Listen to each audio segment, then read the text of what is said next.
Check out the records. Maybe not all over Lagos as we know it now, but certain area in Lagos, maybe the nucleus of Lagos was founded by my ancestors. The Oba of Lagos will say so. I'm sure you know that he will always emphasize that it comes from Benin. The source of Lagos is Benin. The relationship between the Benin and the Eko people. Yes. The first Oba of Lagos is a male descendant of Oba of Benin and very close person to him. He sent him on a mission here, and that's why we have a song. Ọmọkọ́mọkọ́ ni wa o, àwa kì í ṣọmọ àbí ìdànù.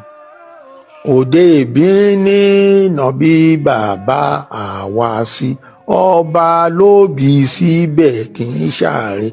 Ẹ̀yin gbọ́, that's any at the installation of any Oba. That song is always there. And anybody wants to be a chief or anything, Oba, at that Enowa. When we finish the ceremony, we do like this. That thing we are doing, they are saluting the Oba of Benin. This is my second response to the boy who missed word to suggest that the Oba of Benin was claiming Lagos. Here are documented works and books from foreigners showing themselves that Benin was the rightful owner of Eko. History speaks clearly. Let facts and not ignorance lead the conversation. Let's begin. In 1850s, Akintoye and Kosoko had some issues, of which Akintoye wrote a letter to the British. In return, John Beecroft, who represented the Queen of England as a consul in Lagos as at that time, wrote a letter back to the Oba of Benin, because the Oba of Benin was the overlord and the person who can appoint any king in Lagos. I'm breaking it down so you all can understand. So this letter that is on this video was the letter that was sent to the Oba of Benin by John Beecroft, as written here, to the King of Benin. As Her Majesty's representative, it is my wish to recall to your collection the desire of the Queen of England to be friend with all kings and chiefs of Africa. In compliance with my sovereign's wish, friendship was offered to the present chief of Lagos, which he refused and fired on a flag of truce. This has placed him at war with England, and I have to inform you that no other king of Lagos will be acknowledged by England than Akintoye. And knowing your interest in that king and desire to serve him, I tell you this, that if before the end of this month, Kosoko the usurper of Lagos does not surrender and acknowledge his rightful and proper king, Akintoye, and resign the crown in his favor, Lagos will be totally destroyed by fire, and not one house will be left between that and Jabo. It remains for you to prevent this disaster by assisting Akintoye, whose acknowledgement as King of Lagos will create peace and goodwill amongst all parties. Akintoye is now at Badagry and has friends at Lagos ready to assist him with yourself. On your speed in this matter will be shown your desire or not of obtaining the friendship of England, given under my hand this 4th day of December 1851. John Beecroft, HBM, Consul. That is 1. This book you see here on the screen was written and documented around 1678 to 1682 AD.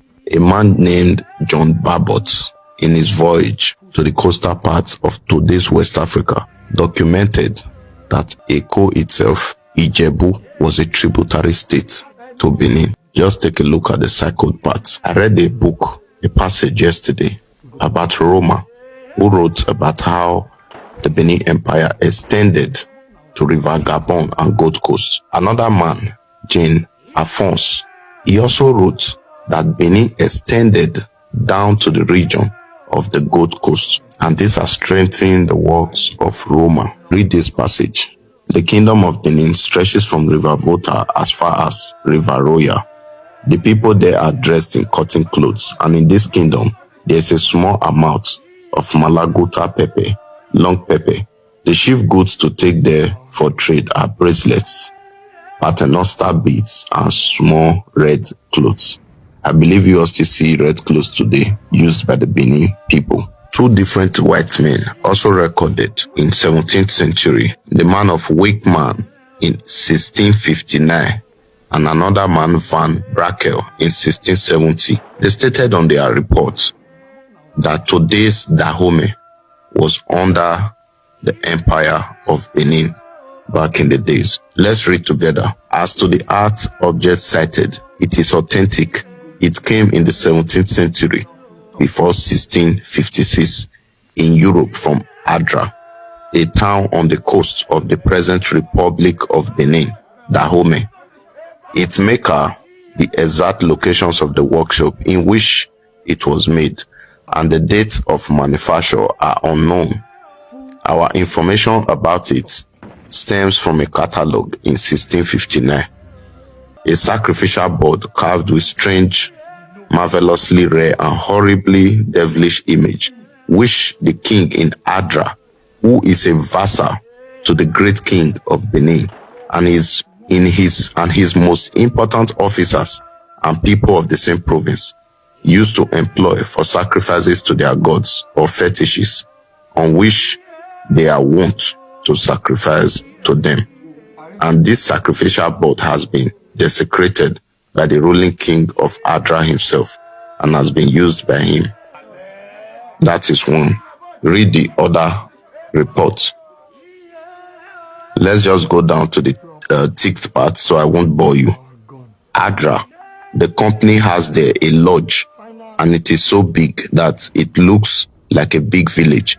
Every year, we buy 2,500 to 3,000, sometimes even more slaves. The English in the French also have lodge here, and they are also doing their best. The king is tributary to the king of Benin. History happened in the past, but what I'm trying to bring out here is talking about Benin as an empire. The kings of Benin, the Obas of Benin, as powerful kings. The location are known as Eko, up to Dahomey, Badagry, and the Gold Coast were tributary states to the king of Benin. So for those of you that also know the people called the Landa brothers, they were explorers. They stayed around Badagry. They stayed around Badagry in 19th century, that's 18 something. So they also recorded their own parts of what they met when they stayed around Lagos, which is Eko, and Badagry as is. And they wrote that the places they saw were under the powerful king of Benin. Let's read together. The travels of the landers throw just a little light on the extent of the influence of Benin and its neighbors. They tell us, when at Badagry in 1830, that during the lifetime of the late ruler's father, and for countless ages before that period, Badagry was a province of Lagos, and tributary to it, as Lagos is and has been from time immemorial to the powerful king of Benin. They also tell us that the body of the late chief at Badagry, like those of his ancestors, has been sent to Benin in order that its bone might adorn the sacred temple at the place, agreeably to an ancient and respected custom which has ever been religiously conformed to and tenaciously held by the Lagos people. If you go further, you will also read the other parts, but I'll stop there. Let's move on. And another clarification is, some people often mistake the Ashikpa of Oyo to be the Ashikpa of Eko. Some said the Ashikpa of Eko was the origin of Ashikpa for Oyo, or the one in Oyo is the origin of the one in Eko. No. The Ashikpa in Oyo was created in 19th century by Alafin Atiba. During his reign, it was created as a title. So Ashikpa at Oyo is among the Oyo Misses, the chiefs, more like a mayor of a town there. So the people at Oyo, they understand that better. But talking about the Ashikpa of Benin, Ashikpa of Benin was in 16th century. 16th century, the end of 16th century. That was how when the Ashikpa of Benin came about. when Oba Ogba was requested to leave Eko and return to Benin. I told you people that Ehengboda was accused when he was a prince. I talked about it, and most of you that are Edo people will know this history.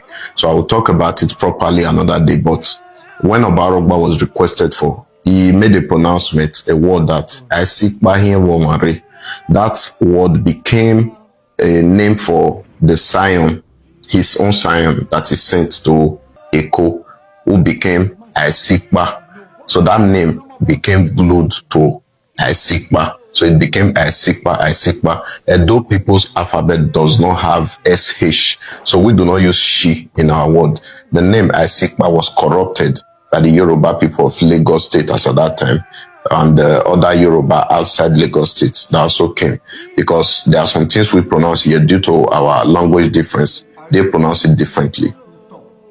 Ashikba as a word might have existed at Oyo. Fine, it's fine. But that of Eko is Isikba. The A will be silent and the I will be the beginning of the pronunciation of the word. So you say Isikba, not Ashikba. So they are of two different meaning, two different words, and different year entirely. You can calculate 16th century to 19th century. They are very much far apart. And not only that, when Ashikba, the person you call Ashikba, who is Isikba, as clearly pronounced, was at Eko. He had a son who he named Edo. He named him Edo. And later, Edo was corrupted, because wherever you hear Ado, I know some Yoruba people, they will argue that there's Ado at Ogun State, there's Ado here, there's Ado here. It was the Edo people. Wherever you hear Ado or Yoruba people pronouncing Ado, they are still referring to Benin. They are referring to Edo. That's how they pronounce Edo. Just as we pronounce Ubini, and we spell it now Benin. They still spell it Bini because they are used to it.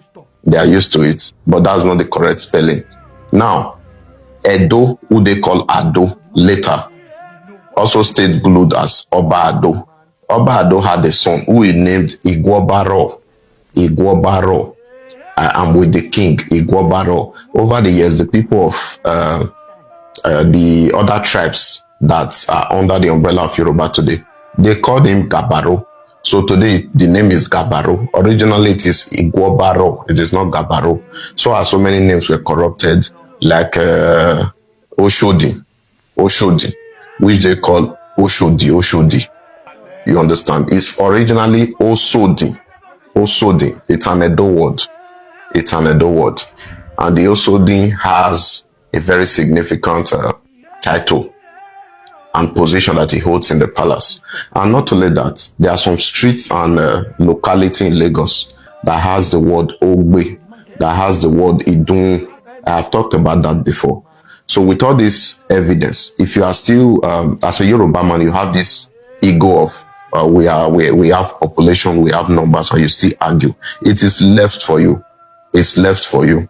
Because I don't see any reason why you see white and call it black. History is history. It's not because I'm an Edo man. There are places Edo people also became migrants. They were migrants there, and the history is still there. The British conquered the Empire of Benin. It's history. In the next 40 years, my child cannot come out and start arguing that it didn't happen. It happened. So you have to swallow your pride and just accept the history with facts that has been presented before you. So for the boy that made this video, I don't know if you're a content creator or you are an historian or you just believe what you believe. It's fine. I will not drag your history. It is not in my place to force you to believe my own history, but I present facts before you. And for those Ife-centric historians or Ife-centric Yoruba believers about the history of Eko being a scion of Ile-Ife according to you, can you just search the meaning of the word nucleus? If you can, please search.